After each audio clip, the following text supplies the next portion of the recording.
All right, so let's go ahead and get started.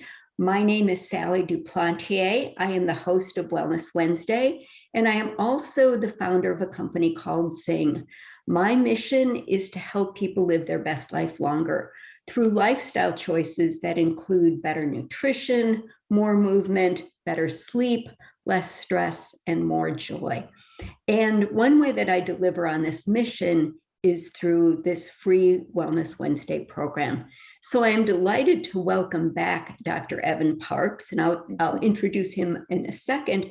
But this program today is titled You're Not Crazy, and it's how we live with undiagnosed chronic pain.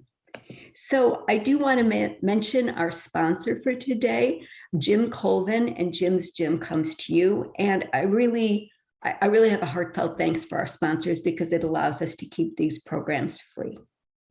But now let me introduce Dr. Evan Parks.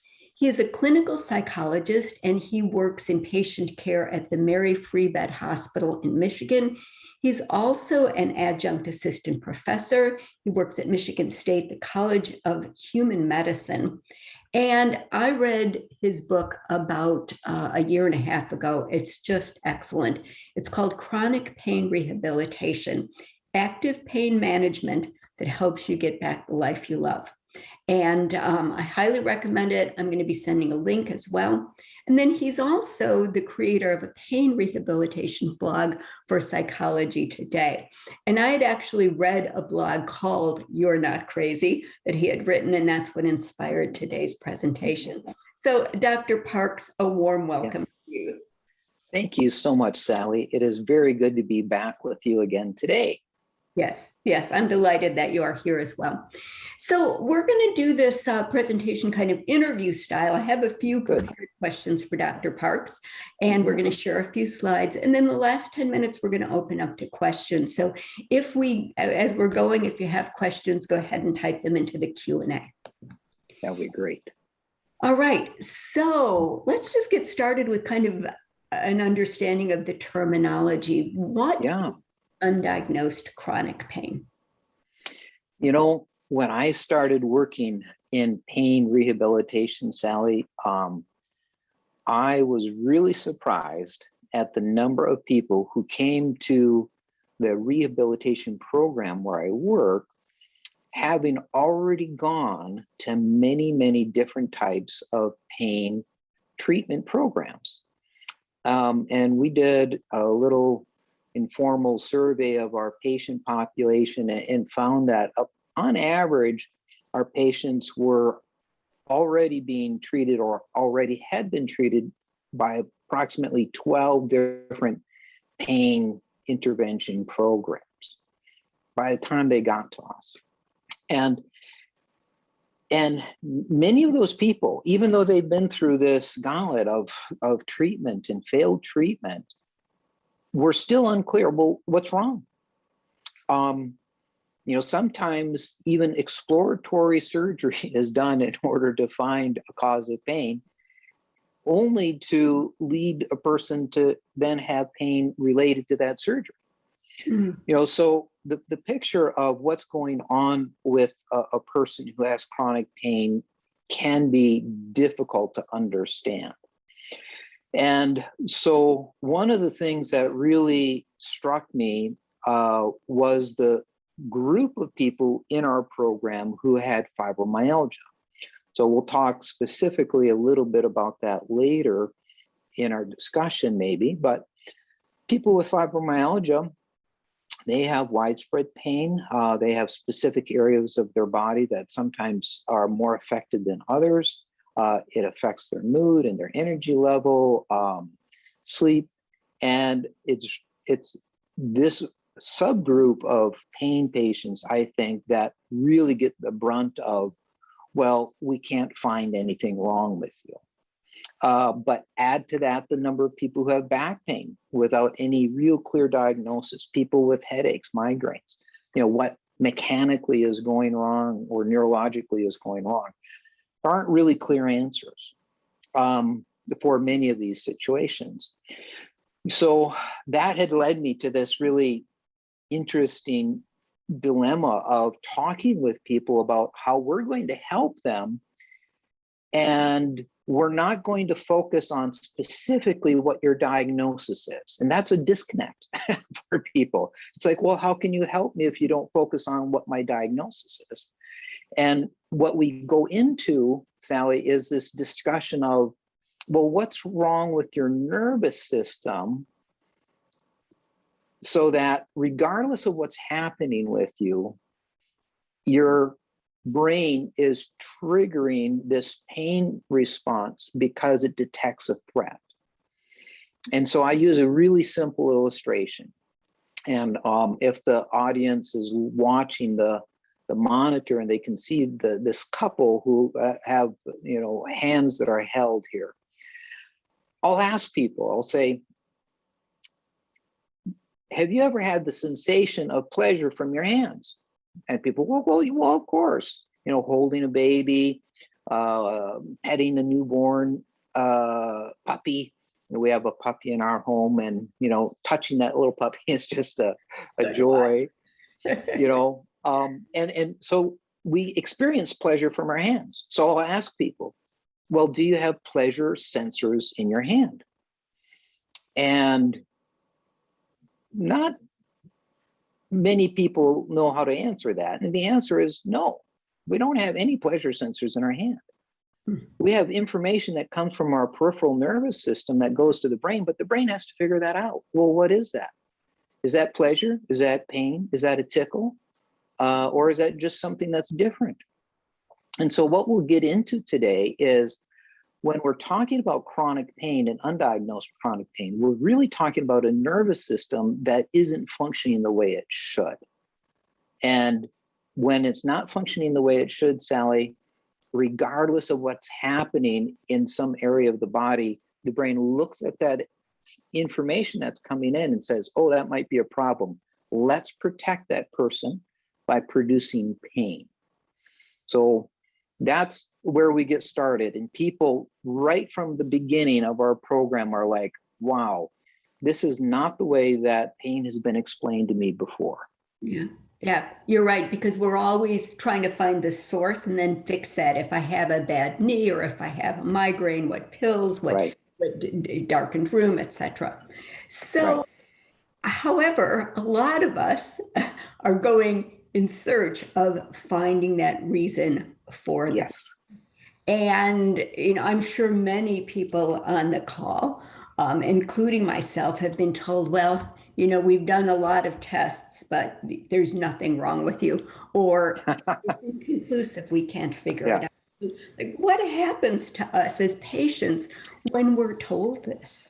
Oh my goodness. Well, at a very general level, I mean, people are frustrated.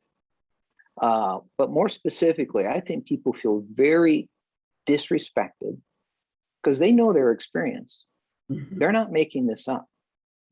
And here's this medical expert, here's this surgeon, and they're being told, there's no evidence that there's something wrong with you, for you to have the kind of symptoms that you have. And so people feel really, really discouraged, angry. So it's not uncommon for people to come into a pain rehabilitation program pretty suspicious and guarded, and not really on board, with being a part of our approach because of the difficult conversations, disappointing situations that they've been in up to that point. And we want to respect that. We're not trying to, convince a person. We really want their experience themselves in the program to be the evidence that they need to see that there is hope. And so let's just look for a second at, this one subgroup that I had mentioned, fibromyalgia. So there are about 4 million people in the United States that have fibromyalgia. A large study was done, and it found that about half of those patients are never going to get diagnosed with it because the physician that they're working with doesn't recognize the symptoms.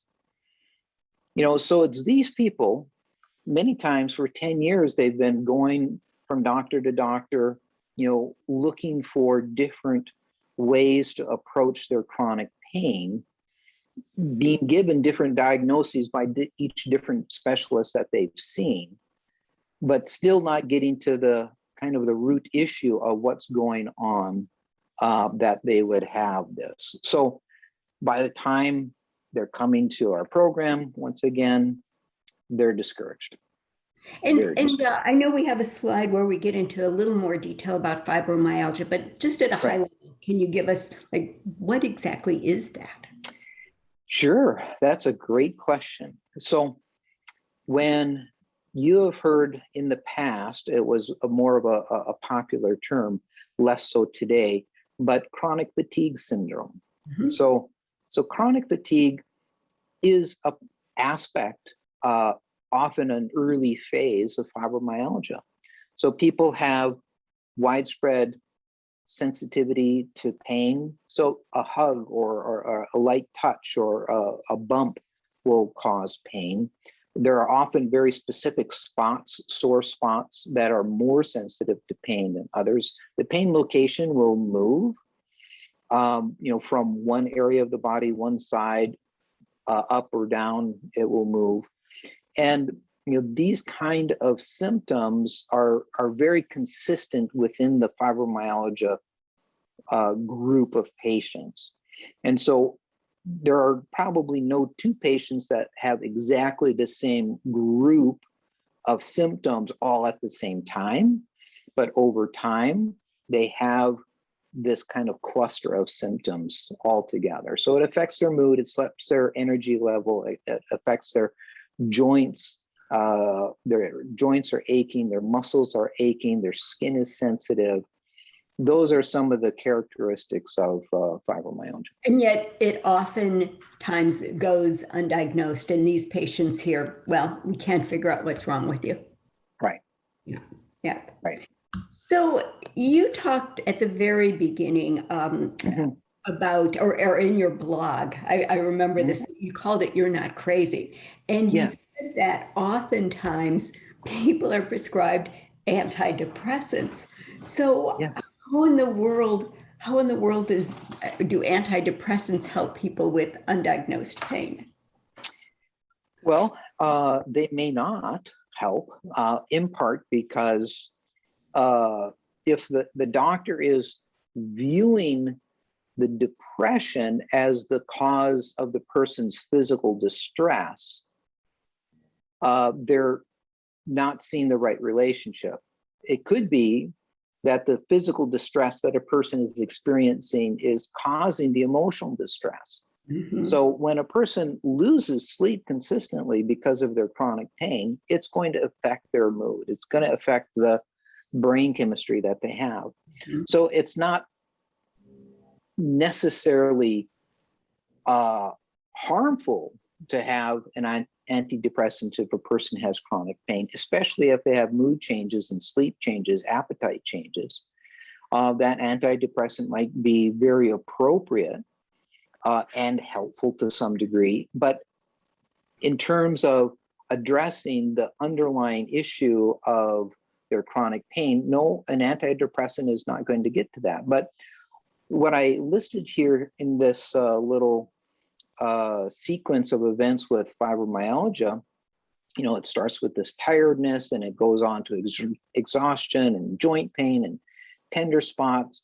And then eventually you see these mood changes. So that can stand out to a physician and say, oh, that's the problem. Well, it is a problem, but it's more of a symptom than the underlying cause.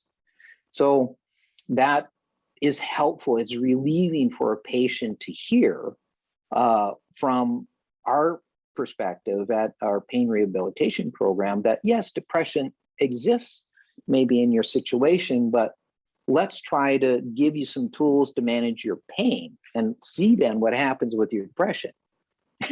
As they manage their pain, their depression is relieved. Instead of just looking at how do we treat the depression. Right. And can there be, for people with chronic pain, can there be an over-reliance on the antidepressants, anti-anxiety medicines? Yeah. Yeah. So, I mean, if you just kind of think about people in general, not specifically chronic pain patients, but just people in general, Mhm. people really would like to have their medical conditions managed simply. Take a pill. Mhm. Rather than doing other things that are also needed to maintain a healthy life.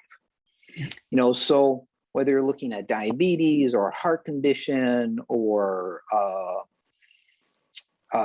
mood conditions, we would like it if one thing that we did, like take medication, addressed everything and we got right back to being super healthy again. But that's generally not the case in any condition, regardless of what it is. So medication can be super important and helpful, but it's generally not the entire story. So yeah, there is that appeal, I think, and the hope that, boy, all I need to do is take this pain medication. Let's say somebody's being given a narcotic or an opioid, and they're like, oh, that'll address my pain. Well, it's not going to necessarily make you healthier. Moving yourself from a place of dysfunction or lack of health toward health is what will really help you become a person who manages pain well. Yeah, and unfortunately, it's more than just a pill. So yeah. I think we've kind of talked to that. Yeah. So let's go back to something you said very early on about how pain is processed in the brain. You're right. Yeah. I have a puppy, and our Wellness Wednesday people know I use almost any excuse to talk about her. So I do. Her name is Ella. But you're right. I don't have pleasure senses in my fingers. So Right. it's something to do with my brain. And so tell us Right. about how pain is processed, kind of from a neuroscience perspective. Yeah. So every time that I explain pain to people, I emphasize that there are three general parts to the pain model. This is super simplified, but we have sensory input. That's the nerves running throughout our body, and 43 miles of peripheral nerves running throughout the average person's body. So that's a lot of information, a lot of data. And it's 43 going miles. Did you say 43 miles? 43 miles, yes. Oh, Yeah. So our brain is monitoring all of this information every second of every day. And so the brain and the spinal cord, we call the central nervous system. And so the central nervous system has to figure out, well, this information that's coming in from the periphery, is it important? Does it represent something that needs to pay attention, that the brain needs to pay attention to? Does something need to be regulated or stopped or protect? Is there a need for protection? And so if the brain says, yes, there needs to be some kind of protection, it's going to create some kind of output. So the output, what we're talking about today is pain, but the output could be a number of things. And you've probably experienced this yourself. Your brain might have said, hey, there's a threat. You're under pressure right now, and your eye begins to twitch. You're under a lot of pressure, right?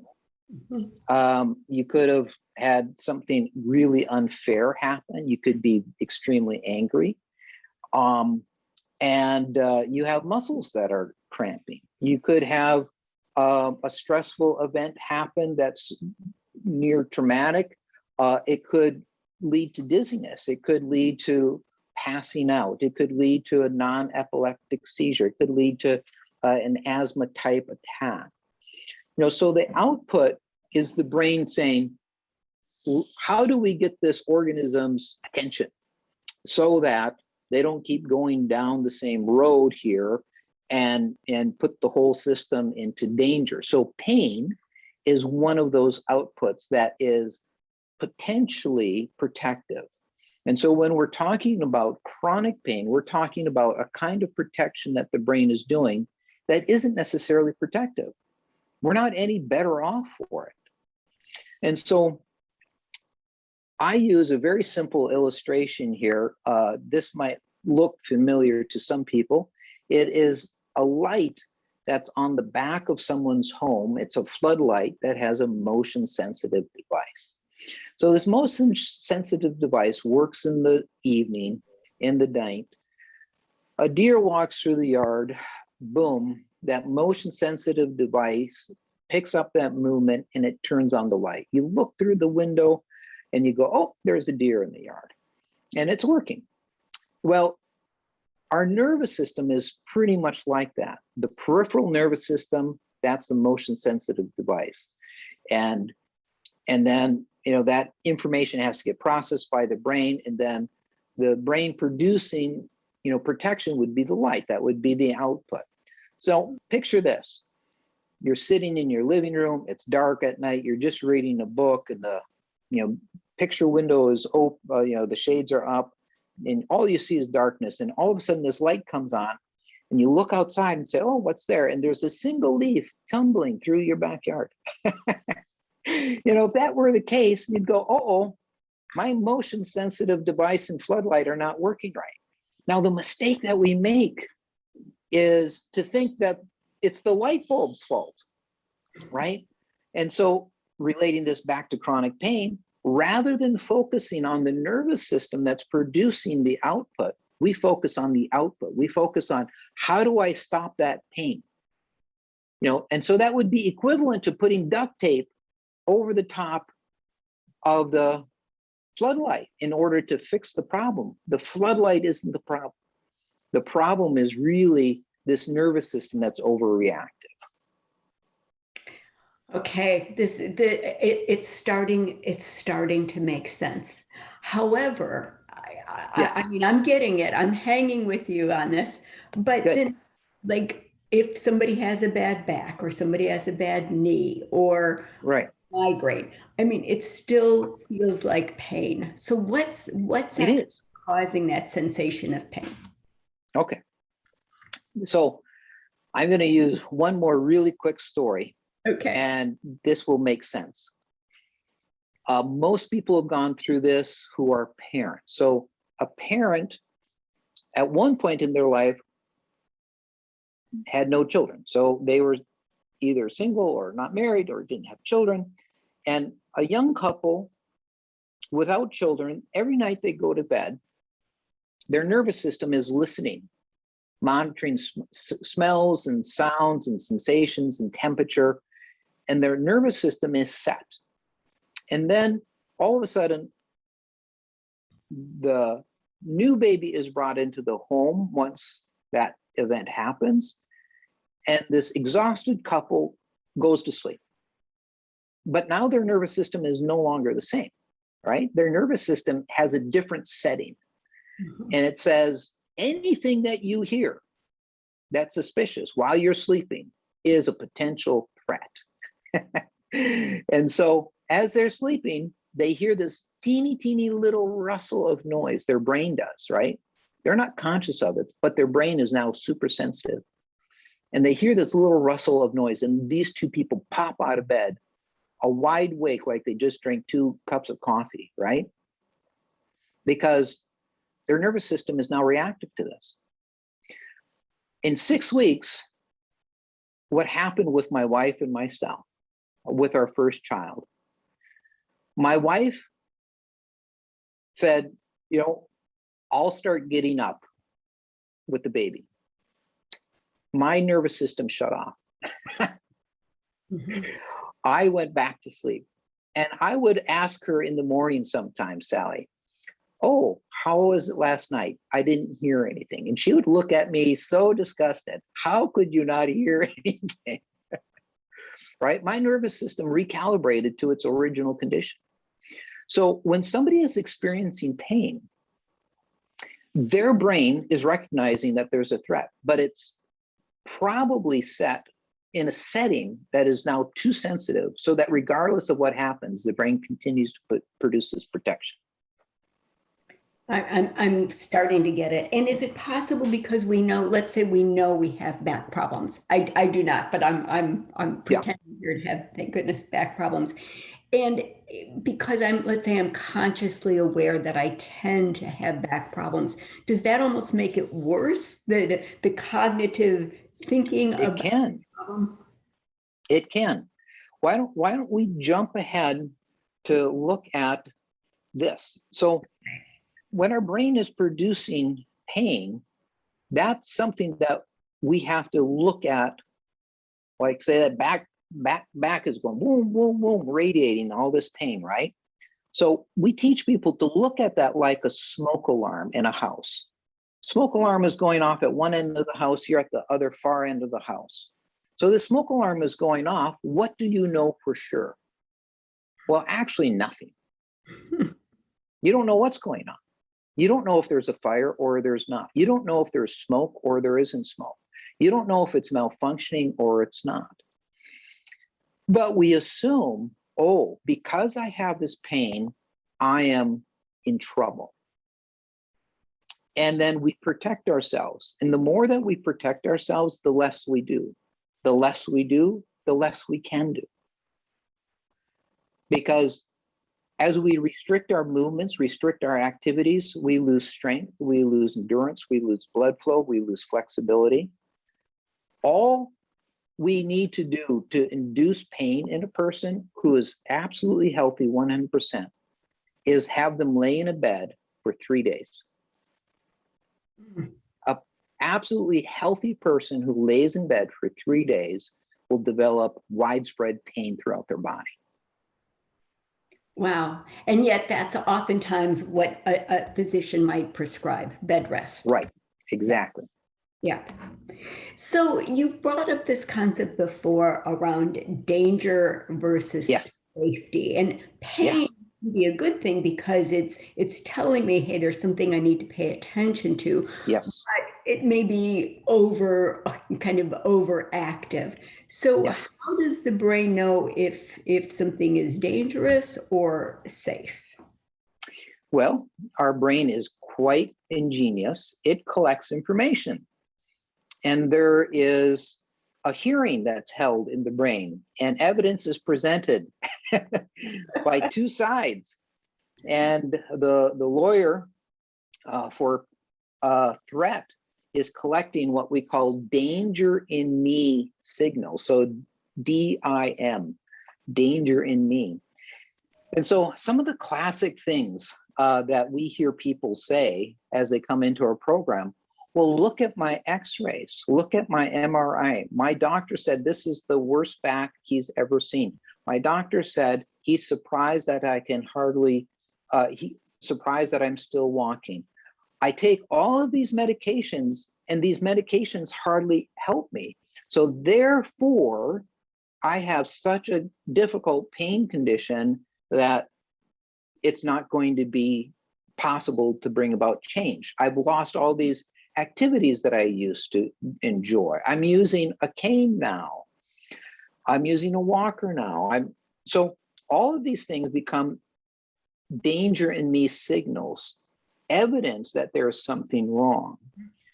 And what we introduce to people is that their brain is also looking for safety in me evidence. Is there evidence that this sensation is actually not a threat? It's just the baby rolling in the crib. Yeah, you know, my wife and I literally could hear our daughter take a deep breath if it was unusual. You know, our first child when it was born. You know, I mean, it was super sensitive, and we had to tell ourselves, no, you know, kids roll around in the night. Kids, you know, squeak a little bit in the night. Kids, you know, will take deeper breaths, or they'll sigh, or they'll whimper, but they'll fall back to sleep. So we had to re-educate our brains. But we can do that with evidence for safety that we teach people. And so I'll tell you a real quick story. You're talking about migraines. I knew this one individual with migraines came and started talking to me about, their son was a doctor and said, you have to take all these medications. This person had been to, famous, university-based medical centers, looking for help, and, were prescribed more medications to try. And, was quite convinced by failed treatment that there was a lot of evidence that nothing could be done. Mm-hmm. And so I introduced this idea of evidence for safety. And one of the things that I encouraged this person to think about was the fact that when we experience pain, it doesn't mean that harm is being done. And so pain does not equal harm. It's a simple statement. And I encourage people to remind themselves of that. When they experience pain, it doesn't mean that damage is happening. And so they might walk a few steps and have discomfort, but that discomfort doesn't mean that damage is happening because of it. And as this person made this mental shift of realizing that the pain that they experienced from their migraines didn't necessarily have to be something that interfered with their life, the brain stopped treating the things that were leading to that discomfort as a threat. And the experience that she had with her migraines shifted on this one particular day. She had woken up in the morning with a migraine and pictured her day being sabotaged because of it, and said to herself, well, how do I apply this information? So she decided that she was not going to take with her her pain medications to prevent the onset of a worsening migraine. And instead, she brought with her, as she went to go do errands, a paper bag just in case she threw up. So what she was telling her nervous system is, I'm going to be okay. Whatever shows up, I can handle it. And the pain that I have, it's not pleasant. I don't like it. I don't appreciate it, but I can still do the things that I need to do even with that here. But it's not going to capture the focus of my attention anymore. Mm-hmm. And that shift allowed her to experience being able to do things even with discomfort, and then her discomfort began to decrease. So in other words, it's possible to re-educate our brains. And yes. Yeah. And I realize we're not telling people not to take medications if your doctor's right. prescribed something, but we're saying that at some point when those medications don't work or the things that you've tried don't work, having a different relationship with pain is important. Right. You brought this up, is that so often the evidence that we get from right. diagnostic tests is counter to what's actually going on. Say a little bit more about MRIs. Yeah. So MRIs are often used, often relied on, and most people, even physicians, aren't aware that the orthopedic and the pain medical associations do not recommend an MRI be used to diagnose pain because they're so unreliable. And to demonstrate their unreliability, they did a study where they took the MRIs of one particular person, a 63-year-old woman, and they knew precisely what was going on with her. And they sent the findings, the raw data, to 10 different MRI reading centers, that interpret the information. Mm-hmm. And what they got back were 49 different diagnoses. And 45% of them had missed the spinal stenosis, and 47% of them had missed the disc herniation.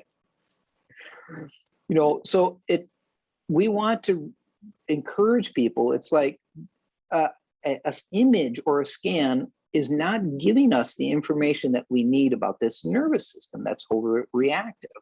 And if we could jump to the next slide. this is an ongoing issue with people who have back issues, right? And they'll go to a doctor and the doctor will say, oh boy, based on our x-ray, based on this scan that we've done, it looks like you have degenerative disc disease. They fail to say that most people do. And a person getting this diagnosis will become a person who has a bad back when originally they're just a person who had back pain. And that's a mindset shift that tells the brain, oh, there's a threat, there's a threat, there's a threat. And really what happens as we age, all of us, we get shorter. I'm not very tall to begin with, but I'm still shorter than I was when I was 18. Yeah. And, my spine is compressing. I mean, this is what happens as we age. But when you then take that little piece of information and say, well, this is evidence that I'm stuck with something, then it creates behavior changes. So we do things differently then. I have a funny story. Dr. Parks and I were talking earlier. So good news is I just had my 10-year cancer checkup. I had a CT scan and I'm completely cancer-free. So hallelujah there. But I'm reading the results because now we can go online and read everything, even though we don't understand it. And they found a small hernia. And I found myself going, oh my God, where is that? I have a hernia. And then I just had, especially having read your book and knowing you, I had to just stop myself and say, get over it. And that's probably been there for a decade. And Yes. you don't even know about it. But again, our mind can go there. So, yes. All right, let's get practical. I want to have you talk about 2 to 3 actions we can take, kind of where to get started. And then we're going to open it up for questions. So I think great. Here. Yeah, thank you so much. So one of the things that I like to teach people and believe very strongly in is that a lot of the activity that goes on inside of our head is not very useful. It's not very helpful. I call it the noisy mind. We have a brain that's just chattering at us, explaining things, predicting things, telling us this story. Oh, this is what your life is going to be like. And it's generally not a good story with a happy ending. And then you introduce pain into the picture and the brain is going to predict pain. It's going to say, oh, you're going to have to sit down for 2 hours if you go run that errand. You're just going to be wiped out for the rest of the day. So what we need to learn is this activity of our mind is not necessarily helpful. And to look at it like that. And rather than wrestling with these unhelpful thoughts, rather than trying to change them or to try to convince yourself. So one of the struggles that people have hearing about pain rehabilitation is they'll ask this question, well, are you telling me I just got to convince myself I don't have pain? Absolutely not. That is not what we're saying. Our brain is telling us all the time that we're going to be in trouble. But we can choose whether or not we're going to listen to that. It's not a matter of convincing ourselves that we don't have pain or we don't have a back problem or we're not going to have a headache. No, that's not the issue. The issue is our brain predicts negative things. And we need to learn to say, hey, thank you, brain. I know you're just trying to help. I try to picture my brain like a worried grandmother. If you're going to go out without a coat on or a sweater on, or if you're going to climb that tree, of course you're going to die, and I just try to say, thank you, brain. Thank you that you're just trying to help. And so the other thing that we really need to do, Sally, is learn to have a different relationship with pain itself. So when something difficult shows up in our life, it's normal for us to push away from it, to try to back off from this discomfort that we have and create some distance. How do I get rid of this? How do I control this? And we use energy to push it away. When we do that, we're actually feeding into this mechanism in our brain that's weighing evidence, right? The brain is saying, you're treating this as a threat. It must be bad. What happens, though, when we say, no, this difficulty that's here, I'm going to allow it to be here. I'm going to let it sit there in my hands. I'm just going to embrace it. I'm going to allow it to be present in my life without pushing it away. When we do that, which is very, very hard to do, it's easy for me to explain. It's very hard for me to do. It's extremely hard. But allowing difficulty to be in our life like that means that our brain has to stop treating it as a threat. And so this is a very powerful tool, acceptance. And another tool that we need to use is realizing that we are often on autopilot. We're not noticing that we react automatically to things. And to get off of autopilot, we have to really pay attention to what's happening inside of us, pay attention to the noise that's in our head. And realize that once we see that there's this noise in our head, that we actually are standing all of a sudden at a fork in the road. We can go down the reactive road that we usually go down, go right for the medicine cabinet, go right for the couch, or we can go in a direction that's important to us. We can either fight with our thoughts or not fight with our thoughts. We can either try to avoid and control, or we can accept. But we're not going to see that choice point in the road unless we're getting off of being on autopilot and really noticing. So these are then the key components, Sally, is that we notice. I think this is covered here on the next slide, that we notice, we learn how to let go, we remind ourselves of the evidence for safety that we have, and we make a commitment to move forward. Oh, and I apologize, if you just go back one slide.